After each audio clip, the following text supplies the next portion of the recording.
All right, welcome everybody to the show. We got a lot of college ball to talk about today on this weekend. We got playoff games starting this weekend, and we've got some good games that have been happening during this week as well. The model continues to hit on fire. We're ready to give you our predictions for this week. Adam, how you doing tonight? Doing good, bro. Miss our boy Carter, but it is what it is. We'll get it done. It's just two guys tonight. That's Carter right, will be back man. for our next episode, Sure. but we still got some good stuff to talk about for you guys tonight. Mm-hmm. So let's get started talking about these games we've had the last couple days here. We've had some games on Tuesday and a couple games last night on Wednesday as well. The first game we had here on Tuesday was the Salute to Veterans Bowl against Troy in Jacksonville State.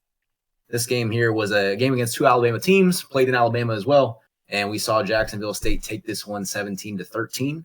This is one of the ones where the model did miss. We did have Troy money line, and as well as I think Troy was like plus 3.5, I want to say. Mm-hmm. But we saw here a lot of turnovers by Troy. Honestly, just didn't really capitalize on some of the mistakes that Jacksonville State made. We saw for Troy here, they had a turnover and downs in the first quarter, and then we had a missed field goal in the third quarter. An interception followed that, another turnover on downs, and then an interception to close out the game there. So that in total, that's 1, 2, 3, 4, 5 turnovers from Troy. It's really hard to win a game, obviously, with 5 turnovers. We had a chance here to still cover the game right in the end there in the fourth quarter. It was a 4th and 6 from Troy, and they decided there to pass the ball instead of kick the field goal on the Jacksonville State 27, or would have covered from that. So unfortunate. Yeah, that was the model missed on this too, but I really missed on this game. I seriously thought that Troy was gonna. I feel like they were a little bit more battle tested, playing tougher opponents throughout the season, and better strength of schedule for sure. Yeah, I feel like Troy had plenty of opportunities to put the game away, but they just couldn't do it.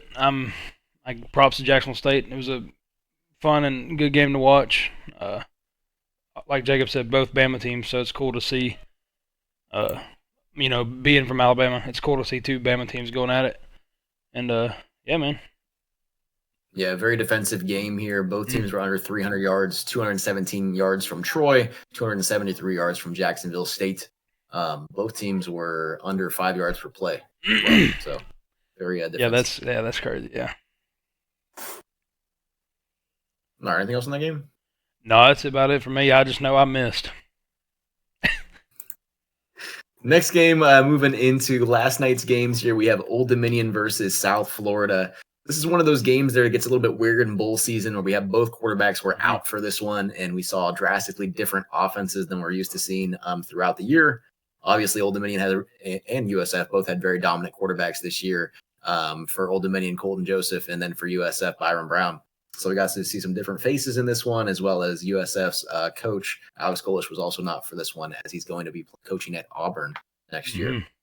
But we saw Old Dominion take this one 24-10. He had a really dominant ground game there, ran for 255 yards on 55 attempts.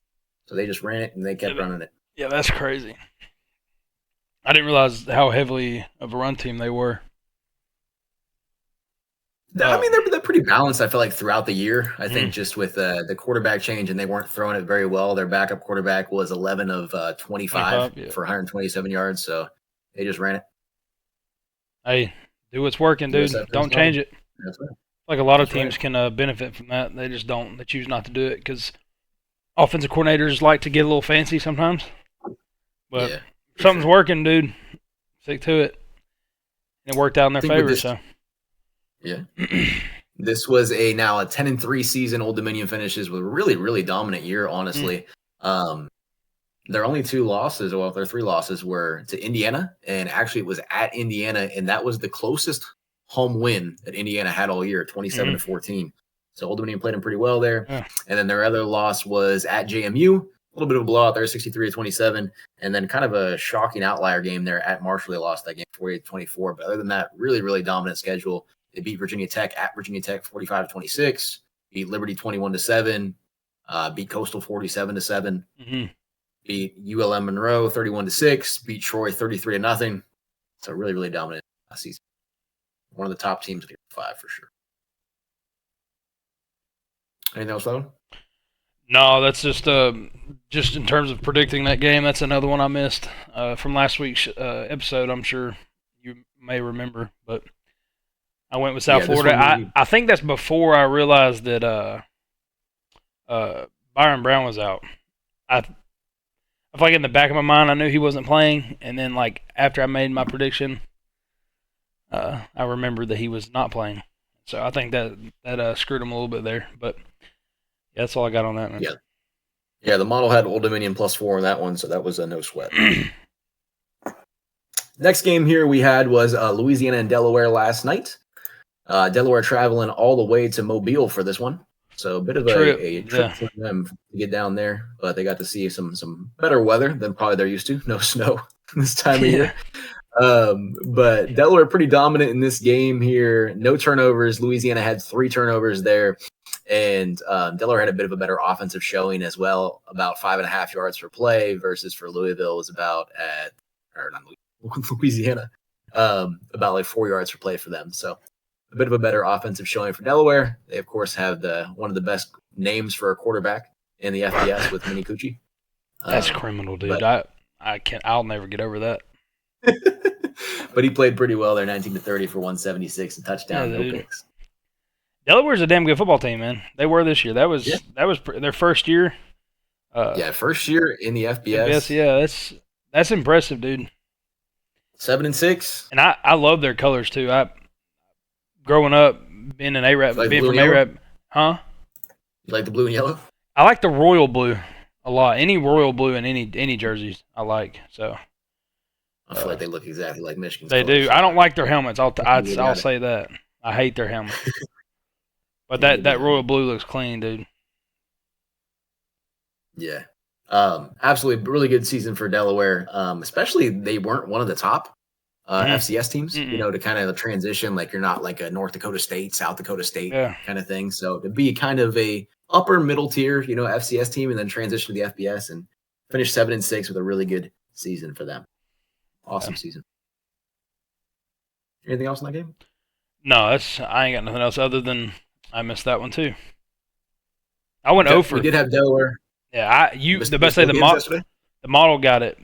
But our prediction, dude, our predictions the other night, I chose Louisiana thinking that they had a shorter drive, shorter trip, and Delaware probably going. I don't know how many miles that is, but a long way.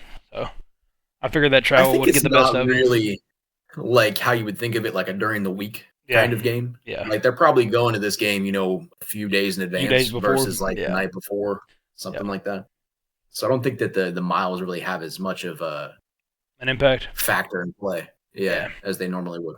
Especially this time of year too. I feel like 90% of these kids are out of classes and shit already. So right, you're not studying for finals. Yeah, hopefully those are all done, all that kind of. But the model had Delaware +3.5 and Delaware money line, so those both cashed. No sweat.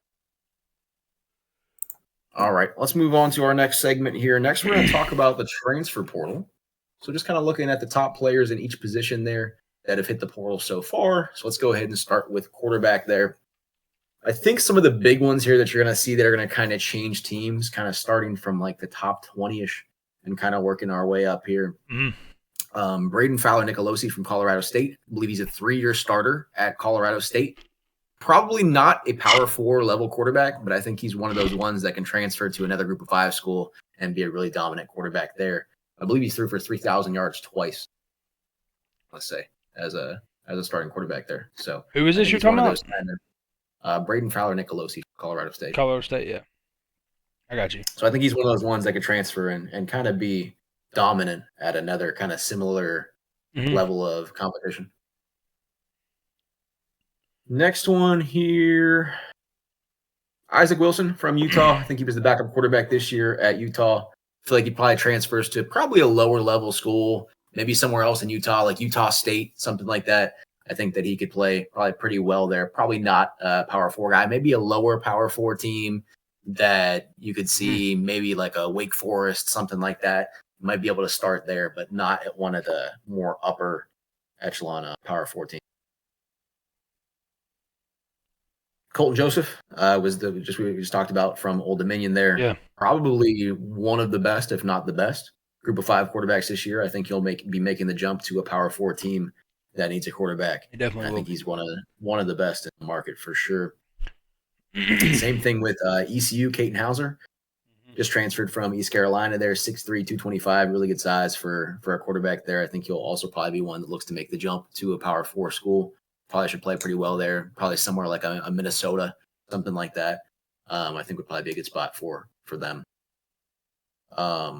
Aaron Philo from Georgia Tech. He's the backup quarterback to Haynes King this year. One of the best backup quarterbacks in the FBS there. I think he'll probably be another one there that's one of the top most sought after quarterbacks this year. More of a pocket passer than like your Haynes King was more of your like dual threat kind of quarterback. So I believe he was a state champion in Georgia there. So maybe he goes to another team there in Georgia State,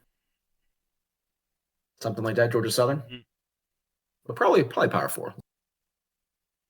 Aiden Childs from Michigan State, they have him above Aaron Philo. I would not. I have not really seen a lot of good stuff from Aiden Childs at a Michigan State. So I probably feel that he probably looks to go to the lower level or maybe a lower Power 4 team.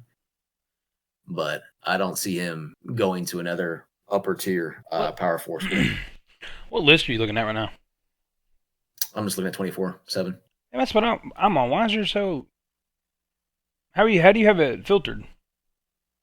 You change it to top, and then I change it to position. I see what you're saying. Okay. Oh yeah. And then the top 3 here, top 4 actually, I think they don't have Bo Pribula that just announced today as well from Missouri. They don't have what's his name either on here. North Texas quarterback. Has he officially entered yet? I think so. They don't have him on here either. Yeah, Drew Mestemaker. Yeah, Drew Mestemaker will probably be another one that looks to go to Power 4 level. Dylan Raiola there from Nebraska. Yeah. Should be one of the most sought after. A lot of those other guys you were talking about, I didn't really have too much to say on them, but some of these like top name guys, like dude, Dylan Raiola, I'm not a huge fan personally. I don't know. I don't know if it's just his whole demeanor, like his whole thing he's got with Patty Mahomes. Like I don't know if it's that, and it kind of just keeps me deterred away. He's got to go to Texas Tech, finish the cycle. Hell no, dude. I think they already shut that down. But no, the one I will say one I'm really excited about is DJ Lagway, because I think the kid's talented. I think he's really talented, and I feel like in the right system and I feel like on the right team, I feel like he'll be really good. So could see him going to another SEC school, maybe like an Arkansas, something like that. That's what I was thinking, or seeing Lane throw him the bag, but I just don't know if Lane. I feel like it's going to be tough to throw him. Who? I think Trinidad still has eligibility. Oh, yeah. What's crazy about that kid, really quick, is he wasn't even their starter coming in this season. Yeah. Austin Simmons was, and like Austin Simmons was supposed to be like that guy, and it's just crazy that Lane found this kid from D2. Yeah, what was the school called again? Don't. D2 school. Ferris State. Ferris, that's right. Yeah, Ferris State. That is insane. 2-time national champ at Ferris State. So I guess that would make it a little easier to find him. But nah, dude, it's just crazy the talent that's out there, and it's awesome to see something like that. I think he's going to be very good for a very long time. So. Yeah, absolutely. And then the top quarterback right now in the transfer portal is Brendan Sorsby from Cincinnati. I believe he's thrown for 4,000 yards, I think twice. Good night. I didn't know all that. Let's look up his stats real quick.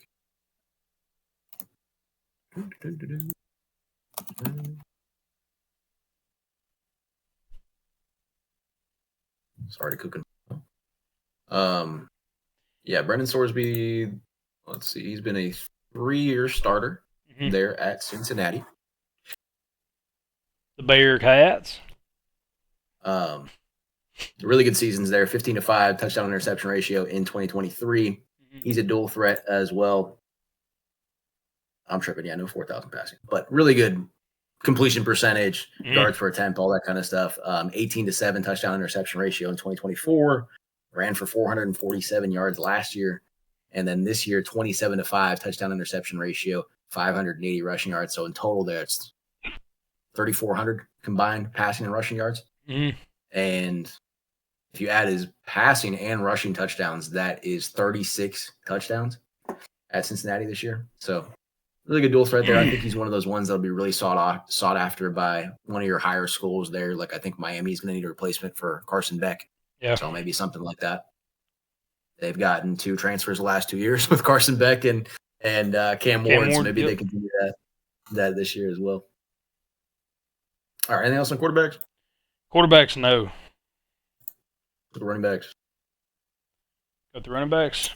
Let me. Dylan Edwards, I think, is the big one here from Kansas State. Had a lot of injuries this year. He's a smaller running back there, 5'9", 175. But last year, very dominant. I think he had like 1,200 rushing yards, I want to say, last year. So I think he's one of those ones that we'll definitely be looking after for more of your top schools there, either in the SEC or the Big Ten, something like that. Mm-hmm. I'm looking at C.J. Baxter from Texas. Dude. I think he's gonna. He was. Weren't they looking for him also, to have a big? Did he also have some injuries, I believe, as well? Injuries, yeah, that's what I was about to say. He was supposed to have a big year this year, and then injuries just plagued him. So I feel like he's gonna, wherever he lands, I feel like he's gonna do very well. Yeah, absolutely. I was trying to look at these. That's the only 2 names I'm seeing that are. I don't even know that dude from Washington, Adam Muhammad. Yeah, I don't know either. Not as well versed with the running backs. No. We'll get better as the year goes on. Mm-hmm. All right, wide receivers. That Missouri dude, Marquise Johnson. Mm-hmm. That's a good one. Yeah, but I feel like he had a couple passes caught against us this year. I think Nick Marsh had a pretty good year for Michigan State too. Let's look that up.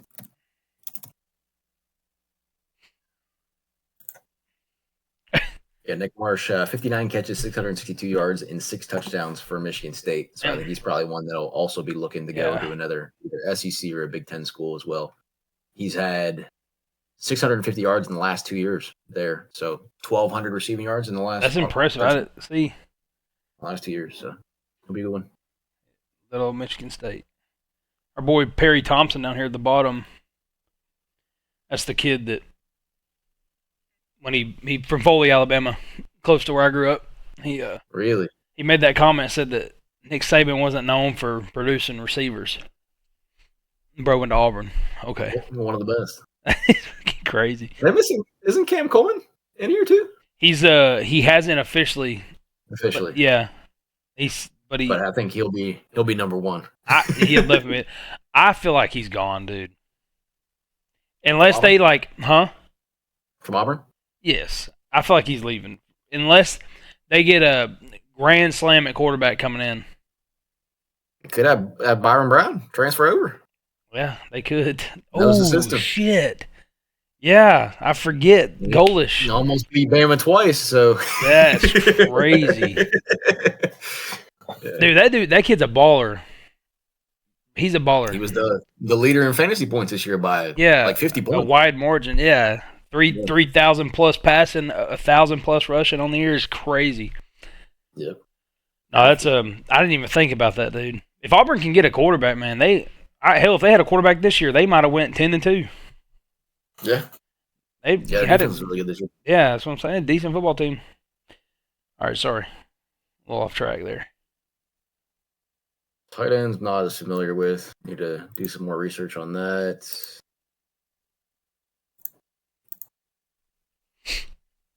Something with offensive linemen, really.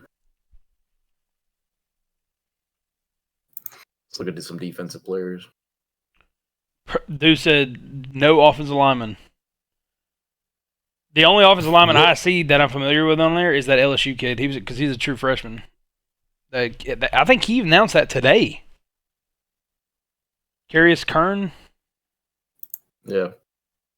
Yeah, he announced that today. True freshman for LSU. But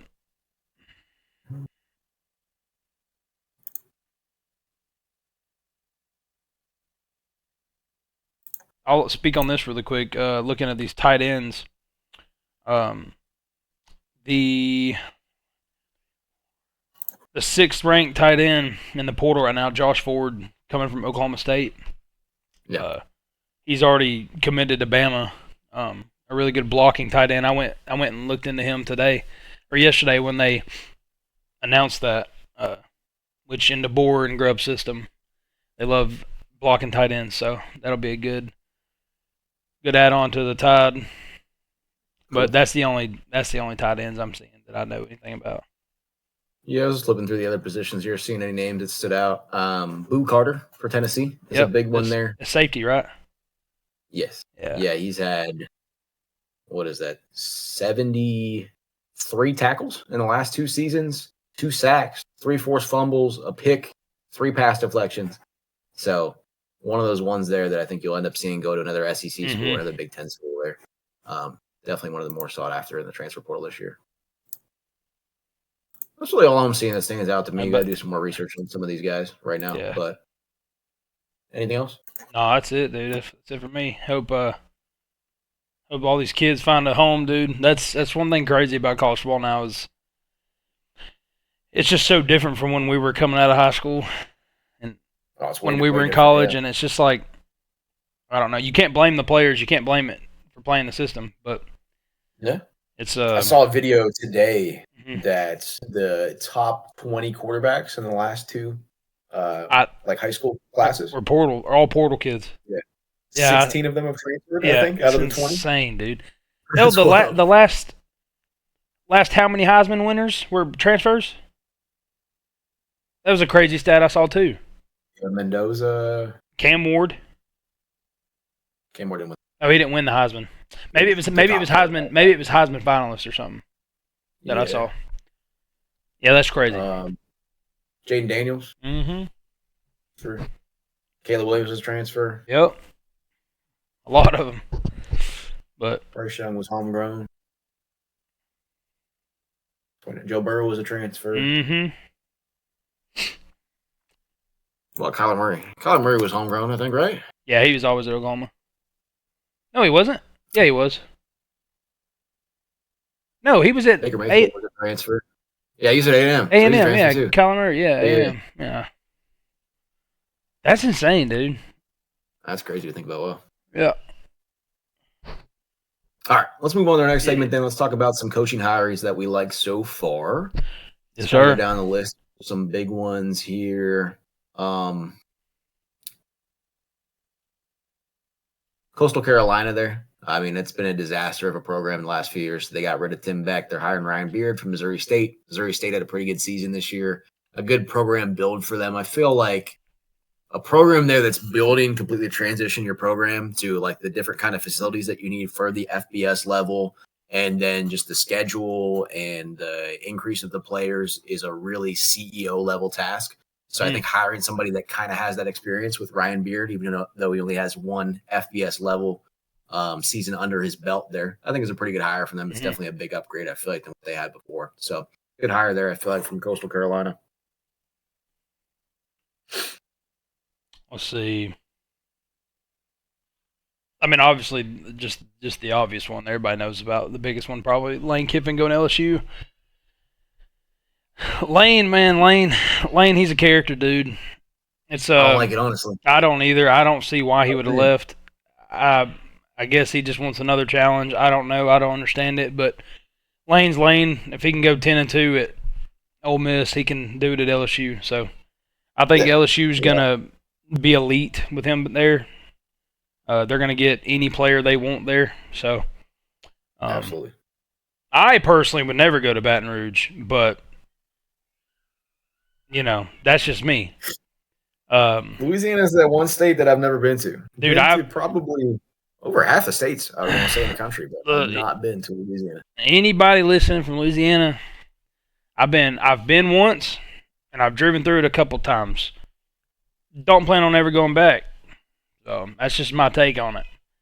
No. But no, I think that's on LSU side of things, great hire. I think Lane Kiffin. I think it's a big upgrade from Brian Kelly. Yeah. Just all around an upgrade. But from Lane's side of things, don't fully understand it. But yeah, I think there, if he stays at Ole Miss, he gets a statue made. He's the all-time great in program history. Yep. He'll always be remembered there and I think that as a coach, I've always talked about, I feel like that if you're already a millionaire, you're playing for your coaching, rather for your legacy, not really for the money. But apparently he's trying to chase the bag, I guess.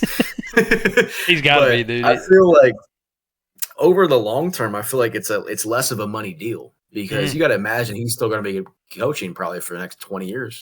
I mean, dude, how old is he? I know he's young. He just turned 50, maybe? 50, yep. Yeah. Back in May, he turned 50. I imagine he's coaching for the next 20 years, and if at LSU, if you go 9-3, 8-4, you're probably getting fired. Yeah, he could easily do that at Ole Miss, and they're still going to keep him. So I don't know. You see something we don't see, buddy? Not something I would do personally. No. But let's see the James Franklin hire. Obviously, I like it. I've always liked James Franklin. Screw Penn State, but I never understood them firing him. My whole thing, they still don't have a coach. They have a coach now. Who is it again? Who? They hired Iowa State's coach. Oh, yeah. Dude, I'm lost in the sauce. Matt Campbell, yeah, Iowa State. But anyways, dude, he was getting them 8 to 10 wins a year. He couldn't win he couldn't. Yeah, probably not. But obviously he wasn't winning the games he needed to win. That's why they got rid of him.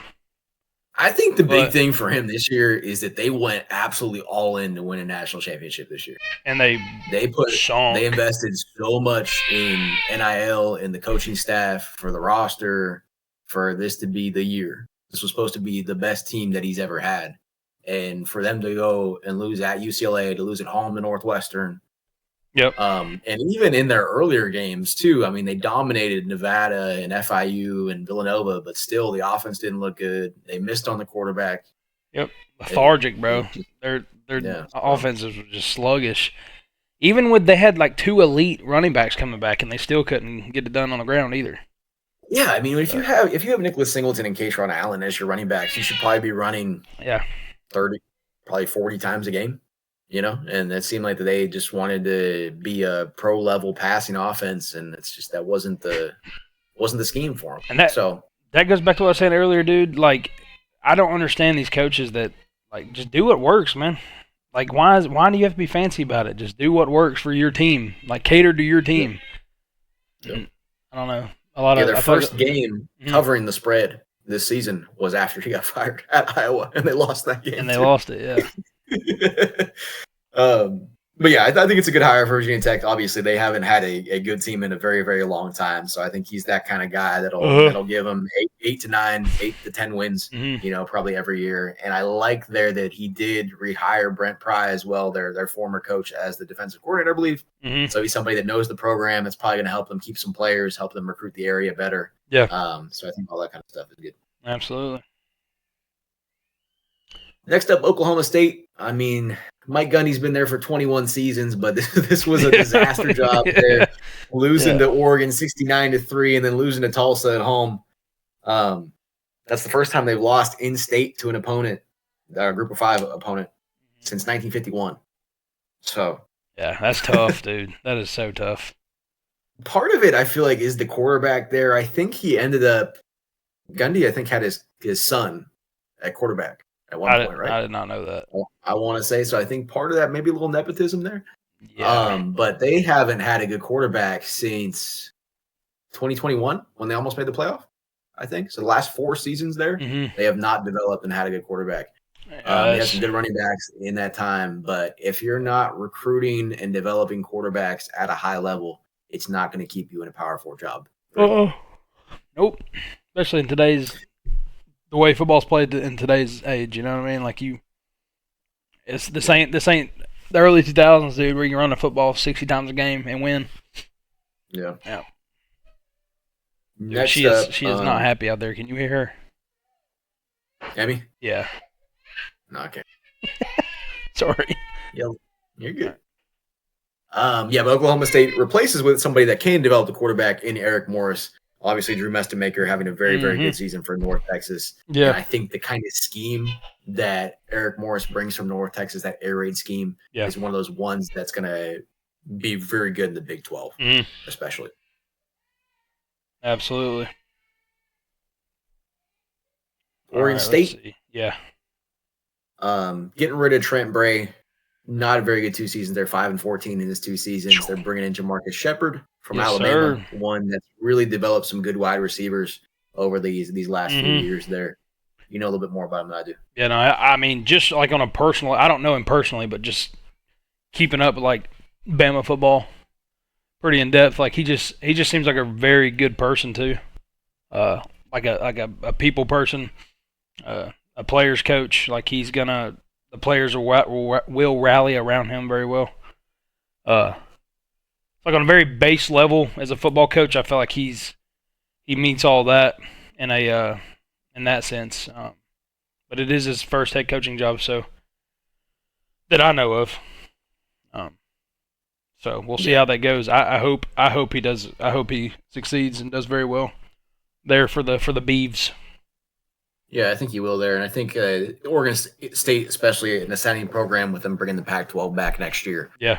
So I think they're going to be one of the more dominant teams in that Pac-12 coming up next year, and so he's got a good chance, I think, to show out well. Probably get a bowl game in his first year, I'd imagine. Like that. We'll see. There was one more I wanted to talk.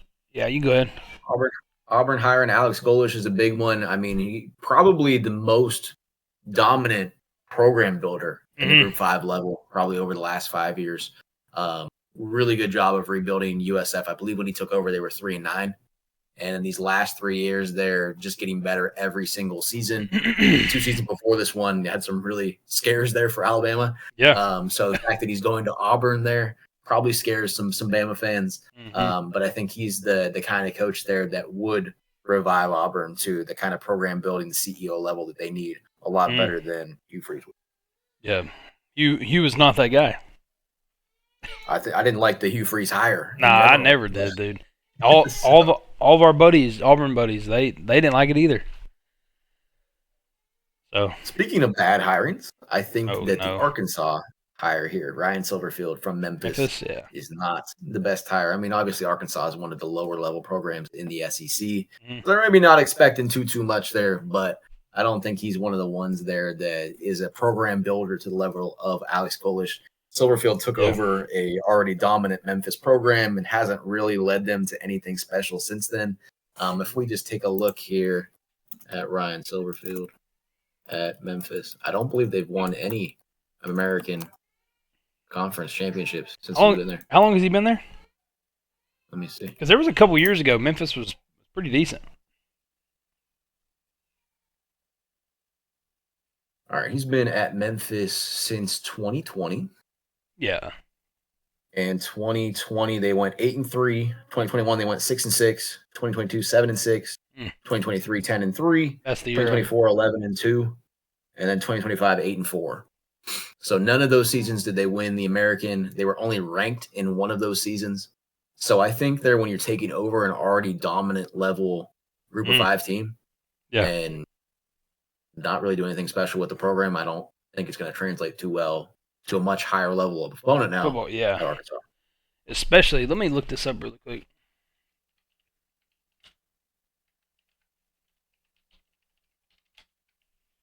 Let's see. Yeah, and he's he probably doesn't have that. What I was looking up is he's not going to have the easiest schedule either. He week 2 plays at Utah. Immediately after that, week 3, he's got to play at home against Georgia. 2 weeks after that, at A&M, at home against Tennessee, at Vandy, Missouri, at Auburn, South Carolina, at Texas, and then finishing out the year at home at LSU. Yeah. So I don't know about you, dude, but I'm looking at that. I'm seeing minimum like 6-7 losses. That's tough, I don't dude. Think you're going to have a very good season next year. No. I was just looking at this too, this little note that I just saw, that he went 12-20 against teams above 500 at Memphis and never made the conference championship game, let alone won it. Yeah. So, see, and that's what and I know we're we don't know what they got going on, but It's like at a very base think level. How can you look at that and say, yeah, we want that guy?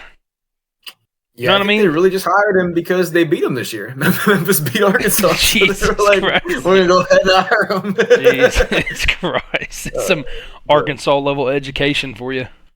Yeah, I guess. God, dude. Oh, man. No, so one I want to talk about is, I think it was a good hire. It was pretty obvious early on that they were going to hire him. But John Summerall from Tulane going to Florida. Yep. I mean, hasn't been at Tulane very long. No. But was at Troy before that, and Yeah. I mean, very good seasons at Tulane, very good seasons at Troy as well. So he's been dominant at multiple levels of the FBS here. So I think it makes sense for him to step up here. Yep. Hopefully, Florida fans aren't too hard on him. They will be, dude. They haven't been relevant since, besides the 2020 season when they played Bama in the SEC championship game. Besides that year, dude, what? Yeah. 09? Last time Florida was like an elite at an elite level. Yeah. I think Florida's going to take some time to rebuild. I don't think you expect something big from him next year, especially losing Lagway. It's going to take a while to kind of bring those players over and to develop them at a level that you can in the SEC. I think it's hard to do 1 year turnarounds at a high level football like that in the SEC. So I didn't know this real quick. So about I knew he was good, but just looking at some John Summerall stats. So he's been a head coach since 2022. He started at Troy. His first year at Troy, he won, or first 2 years at Troy, they won the Sun Belt Conference. They went 12-2, 11-2, won their conference both years. And then obviously he comes to Tulane, and they made the championship game in his first year. And then obviously this year, them winning it. So he's a winner. Just hopefully. Google him. Yeah, Google me. 43-11 overall record in 4 seasons. That's really pretty good. Impressive, yeah. So I think Florida hit a. I feel like Florida. I wouldn't say hit a home run there, but at least a triple. You know. Yeah, I think it's better than I mean hiring from like the Sun Belt too. Like Napier came from Louisiana. You're hiring from the American. There, American's a much better conference than the Sun Belt too. So higher level of opponent. Or I think that's probably it for the big ones there. Any other ones you want to talk about? No, that's about it, dude. Cool. All right, let's move to our next segment then. We got... Should be our game, right? Our game. Yes, it is. Yes. All right, oh, yeah. I'm sure. All right, good. Can you see this? Yep. Perfect. Quality look better than the other game? Oh, yeah. So much better. Yeah, I looked at the recording that. I was like, this is terrible. Okay, so this is all the teams that have ever held the number one ranking in the AP pool. So let's see, we got 5 minutes on the clock. We got 44 schools. Okay. Let's go ahead and rattle them off. So this is there a time frame? Yep. Is there a time frame? 5 minutes.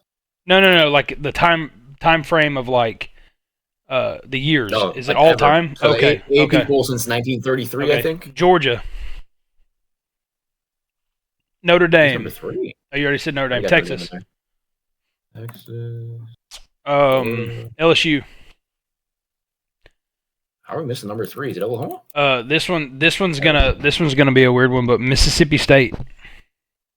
At 2015 season. Let's see. SSIP. 5 weeks. Wow. Yeah. All right. Yeah. Miami. I mean, including this year, so Indiana. Does that count? Michigan. Yeah. Indiana. Oklahoma. They don't have Indiana on there, but Indiana should be on there. Yeah, Oklahoma. Oklahoma's already got that. USC. Did you get that? Yeah, USC's probably that one. Yep. This gonna be some weird shit, dude. Boise. Michigan State. Wasn't like that early. Boise. Yeah, I remember that. Boise. Are you sure? No, Boise's not showing up. What year was that? You know what year I'm talking about, right? When they beat Oklahoma? Maybe. In the bowl game? No, I think they finished. Let's see. I feel like I'm definitely way overthinking this. Let's just do SEC schools. Auburn. Probably. Auburn. Yeah. Missouri? No. Yeah. Wow. Oh, yeah, probably the early 2000s there. We We got Ole Miss. We got Mississippi State. Mm-hmm. We don't have Florida. We got Texas A&M yet? Texas A&M. We got Michigan State. We got Penn State. Trying to think, dude. Oh, Clemson. Let's go ACC. Clemson. Miami. I got Miami. Louisville. Oregon, Louisville. I doubt it. No Louisville. Wow. That's crazy, actually. Damn, dude. Utah? No Utah. Wow. Texas Tech? No. This is actually a lot harder than I thought it was going to be. Dude, I'm... Washington? Maybe BYU? There we go. There you go. Washington? Maybe UCLA? There we go. There we go. Now we're getting somewhere. Maryland? Wow. Rutgers? Probably not. Got Nebraska. Think back like way back in the day, dude.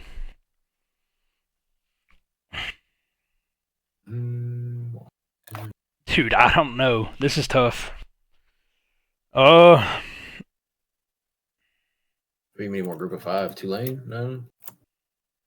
I don't know how many group of 5s there'll be. We got a minute 40. Wake Forest. No. Brother. Boston College. Dude. There we go. Boston College. Holy shit. So that means there's 2 more below them with 1 week. Yeah. Dude. Oh, my Lord. All right, Kentucky. Just throwing it out there. Highly doubt it. Kentucky. Nope. Vandy. Back in the day? Damn. Like way back. Tennessee on here. There we go. Tennessee. Damn, we're stupid. Georgia Tech? No. All right, let's go Big Ten quick. All right, Big Ten teams. You already got all those on there, I'm pretty sure, didn't you? Most of them, I think. But Pac-12, like old Pac-12. Is there any old? Purdue? There we go. You're doing a lot better on this one than I am. Oregon State? Washington State? Wow. Dude. New Mexico State. Oh, my Lord. You pulled that one out of the... UNLV? No.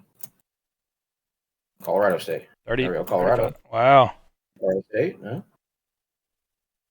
Damn, dude. I feel like there's so many obvious ones, and we're just whiffing. New Mexico. Yale? Harvard. Is this FCS too? Or whatever? I know they were very dominant for a while. Navy? No. Air Force?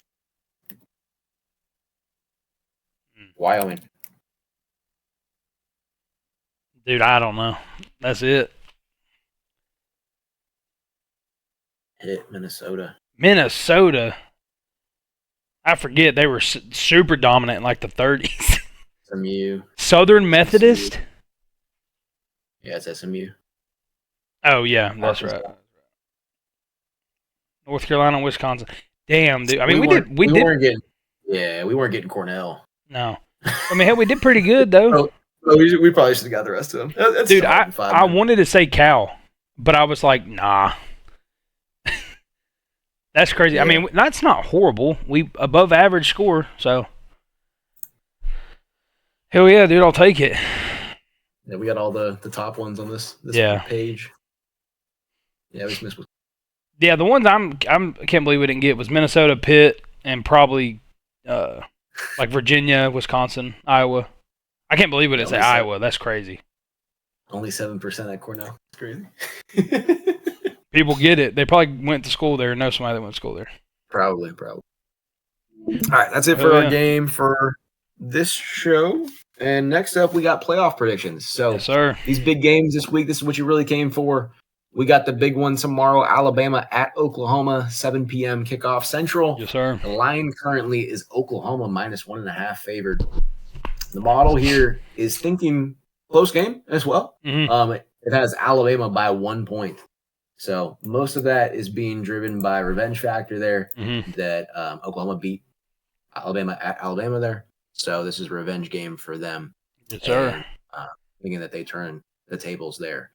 Another factor for this game, too, we had a lot of injuries from Alabama, but it looks like they're getting pretty healthy for this game for the most part. I believe they have 7 players that either didn't play or were really banged up during the SEC championship there that are going to be back or just playing at a healthier standpoint there. So that's going to help a lot. Yeah, I meant to tell you, Quavos is back. I think it was Grubb yesterday in a press conference. It might have been Kalen, but in a conference or press conference, they asked him, and he said that he'll be a go. So that's huge for the Tide. Yeah, I think that's big. Getting Jam Miller back, especially being able to run the ball, not having -3 rushing yards, I think is going to help a lot. Dude. That was the first time ever, by the way, in Bama history that they had negative yards rushing in a game. Really? I bet. That's tough. But yeah, I see this game being very close, very low scoring. I'm thinking like a 17-14 game, something like that. Yeah, you picking a winner? You just I'm gonna say Alabama wins, like 17-14, something like that. Yeah, I think I feel like we've touched on this a little bit before, our first episode, but I feel like if Bama could just protect the football, no turnovers. I mean, the last time these teams met, Bama's defense took care of business, only allowed 1 touchdown, gave up 3 field goals, but only allowing 1 touchdown, and you still managed to lose a football game due to turnovers. So I think if Bama could just protect the football, I think they'll take care of business. Low scoring game too. I'm gonna say like Bama 24, Oklahoma 21-20 range, something along those lines. So kind of an average scoring game. Yeah, especially with how Alabama played them last time. They outgained them by 200 yards. Yep. I mean, it's very rare to lose a game by outgaining the opponent by 200 yards. Oklahoma's longest drive, I believe, was like 42 yards in that game, something like that. Yep. So I think when you throw all that in there, obviously a different change of venue going at Oklahoma, but they've had 2 weeks for this game to get healthy. So I think we should see a close game, but we think Alabama does pull this one. Yes, sir. All right, next game up, we got Miami at Texas A&M. This is a Saturday kickoff there. It's our first game on Saturday, 11 a.m. kickoff. We got Texas A&M -3.5 is the spread for this one. And the model has a pretty shocking upset here.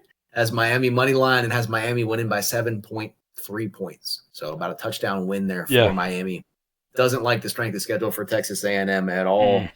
And you're seeing there Miami protects the ball better, less turnovers, better penalties, better margins on the road there. Miami's only 2 losses here. I believe we're combined 3 points. I think both in overtime. So I think getting 3.5 points when your only 2 losses were by 3 points is pretty good there. Yeah. So I think a difference in a level of opponent there, and I think you see Miami does. Yeah, I'm a little torn on this game. SEC bias. I want to lean A&M, and I do think A&M had some decent wins. I mean, they absolutely throttled LSU. Beat Missouri by 3 scores. Beat Notre Dame. That was on the What's up? third string quarterback. I know. For Missouri. Yeah, you're right. You're right. Beat Notre Dame at Notre Dame. They did have their struggles though. And then obviously that last week of the year, losing to Texas, who hasn't been great all season. They are hot right now, but Miami, say similar thing pretty much. They've played some decent teams, handled business when they didn't handle business. Besides that, that horrible Louisville loss. Because I think Louisville, in my opinion, Louisville is one of the most overrated teams throughout the season. Yeah, they had 5 interceptions in that game against Louisville. Yeah. So and then depends on which Carson Beck you get. Yeah. The loss to SMU was not good. I don't know, dude. I feel like I'm gonna lean A&M. Just because I don't trust Carson Beck. He's had his ups and downs, obviously, from when he was at Georgia and now this year at Miami. Like Jacob just said, that Louisville game, him tapping back into his inner Georgia ways, throwing 5 picks in a game. So, I'm gonna lean A&M. I think it's gonna be a high scoring game. I'm thinking like 38, 31, something like that. But I'm gonna go A&M. Yeah, I like that high scoring projection. I'm gonna go Miami 38-31. Oh yeah. All right. Next up is Tulane at Ole Miss. This one's a rematch from earlier in the year when Ole Miss did beat them by 35. This game is a 2:30 Central kickoff. Yeah. And we got Ole Miss minus 17.5 in this one. Obviously, some different circumstances in this game. John Summerall is coaching this one for Tulane, while for Ole Miss here, Lane is obviously not coaching this game. That was a big point of contention. He wanted to coach. They told him no. Said no coach for you. Model for this one, we're thinking a closer game than 35-point spread initially. We got Ole Miss by 15 in this one, so it's thinking Tulane plus 17.5 for this game. I just basing it off that first matchup, I just feel like there's such a massive talent difference there. I just feel like there's no way for Tulane to win this game. I could see Tulane covering, especially that Lane's gone. And I'm sure there's a few players sitting, not playing. So yeah, that's I'm gonna take Ole Miss to win the game, obviously. But I'll take Tulane to cover, just for the hell of it. So. Yeah, I'll let Tulane plus 17.5. I'd say Ole Miss wins like 35-20, something like that. Yeah, I like it. I like it, man. The big one for this, too, the model liked is the turnover differential here. Tulane had a pretty significant advantage in turnover differential, which I'm trying to pull up what the difference is.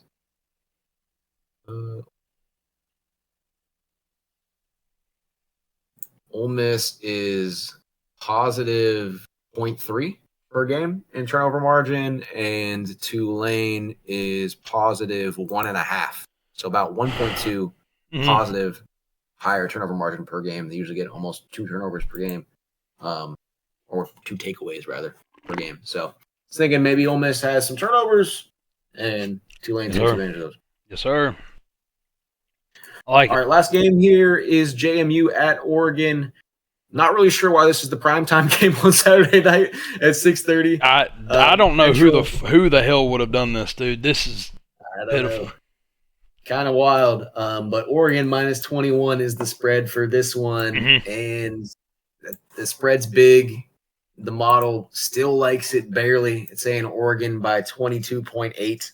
So maybe buy it down a little bit. Maybe Oregon minus 19.5, something like that. Yeah. Probably be a little bit more favorable. But yeah, I mean, everything in this direction, whether it's penalties, turnovers, yards, score, everything in favor of Oregon. There's no edge that's favoring JMU at all. No. I've seen people argue that, like, James Madison can score points. They can score with Oregon. I'm like, brother, no. I'm like, they can score, yeah, but who are they scoring against? I mean, like, Weber State, Old Dominion, that was an impressive win. Putting 63 points on Old Dominion. 52 on Texas State. Huh?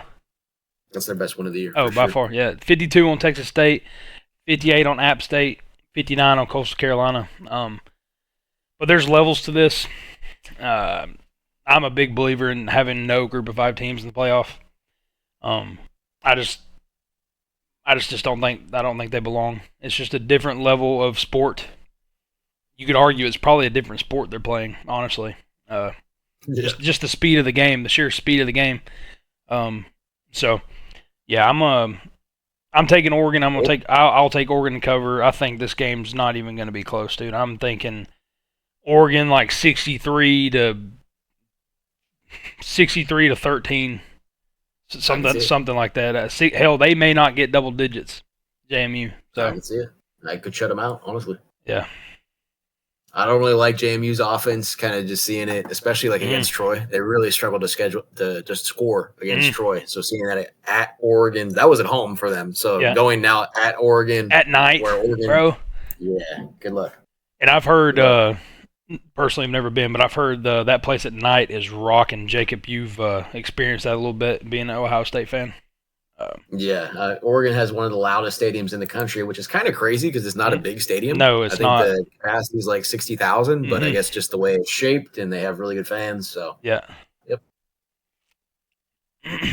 All right, so that's all 4 of the playoff games. We have all of our winners there. We're thinking Oregon wins big in that one. I don't think I gave a score prediction. Probably, see what I had the model by 22. Yeah. I'm going to say Oregon wins.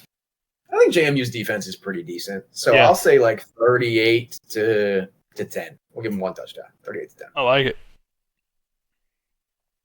All right, so that's all of our games. Anything else you want to talk about today? No, dude, I think that's it. I'm excited for the games this weekend. Getting off work tomorrow and coming home, cleaning the house up a little bit, and then Jacob, y'all still coming over? Yes, sir. You're watching the game together.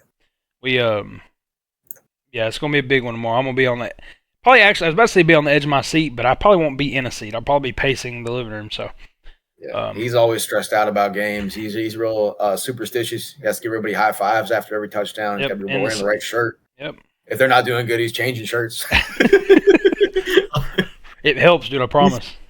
He threw away one of his polos because he felt like Bama was losing too much. Yeah, I did, bro. That's a true story. I'm not even trolling. The first time I wore that shirt, I'll never forget this. I was visiting a friend in South Carolina. It was 2021. Bama at Texas A&M. Jimbo Fisher beating Bama. I didn't wear that shirt again until we played Auburn that year, and that was the double overtime Bryce Young legacy drive before overtime, but ended up taking it off for overtime. So that's where I was like, I don't need to wear this red shirt anymore. So, and then the next time I wore it, sorry, just to keep on with this, the next time I wore it was the Vandy game last year when Bama lost to Vandy for the first time in 45 years, I think it was, something like that, something crazy. So crazy. Yeah. I like it. Yes, sir.